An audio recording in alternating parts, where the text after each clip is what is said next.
Jangan sampai kita mengejar sunnah dengan cara yang haram. Jangan sampai apa? Mengejar sunnah dengan cara yang haram. Karena mencium hajar aswad hukumnya sunnah, sedangkan pian menyakiti orang hukumnya haram. Pian harus berlapang dada, ketika berdesak-desakan pian tidak usah mencium hajar aswad. Orang banyak bersusah payah untuk mencium hajar aswad. Kenapa demikian? Karena terkadang ada keyakinan yang salah. Misalnya ketika mencium hajar aswad babungas tadi, atau ketika mencium hajar aswad kabul hajat. Tidak pernah Nabi menjelaskan kabul hajat ketika mencium hajar aswad. Dari mana pian mengatakan demikian? Harus ada dalilnya, ya. Akhirnya orang merasa rugi kalau kada mencium hajar aswad. Akhirnya pulang apa? Berdesak-desakan, babinian macam-macam, berdesak-desakan, tercapai laki-laki, ya, menyewa ojek. Ulun keluarga ulun pulang, sidin berkisah ketika haji menyewa ojek orang Banjar. Jadi ojeknya kayak apa? Mengurung sidin dibari duit. Ulun mengurung pian, sidin gepak. Jadi dikurung berdua atau berempat misalnya. Jadi disampaikan ke hajar aswad. Jadi empat orang Banjar ini mengurung keluarga ulun supaya apa? Bisa mencium hajar aswad. Caranya bagaimana? Disenggol, digepak orang, menyakiti orang, menzalimi orang.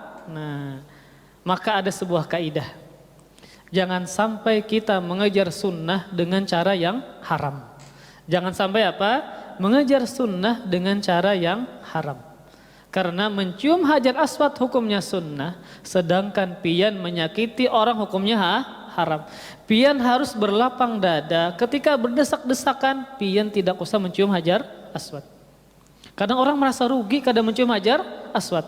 Akhirnya bebinian, berdesak-desakan di tengah orang nenggana-gana, orang Afrika kah, orang Arab kah, orang Eropa kah, pian awak halus orang Asia Tenggara. Akhirnya ada yang berdarah-darah, ada yang berkisah lawan-lawan kejadian. Ada bebinian yang memaksakan mencium hajar aswad. Sidin berkacamata. Sidin apa? Berkacamata. Kemudian kacamatanya ketika hendak mencium hajar aswad, ulun kada ingat apakah dihendak di sini kah atau langsung di mata sidin. Ketika hendak mencium hajar aswad, takana bidingnya pecah kacamatanya karena mata sidin.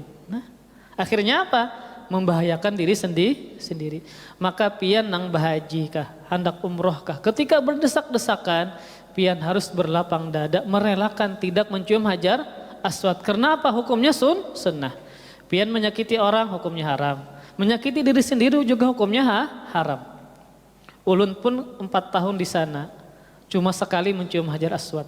Itu pun ketika setelah haji, umroh belum dibuka. Kami antri mencium. Kada hakon berdesak-desakan kayaknya. Karena apa? Kita mengejar sunnah, ya. Kalau seandainya menyakiti orang, menyakiti diri sendiri, maka pian harus urungkan dan harus berlapang dada. Kenapa? Karena tadi mencium hajar aswad, cara mencari keberkahan bukan karena batunya, tetapi karena mengikuti Nabi SAW.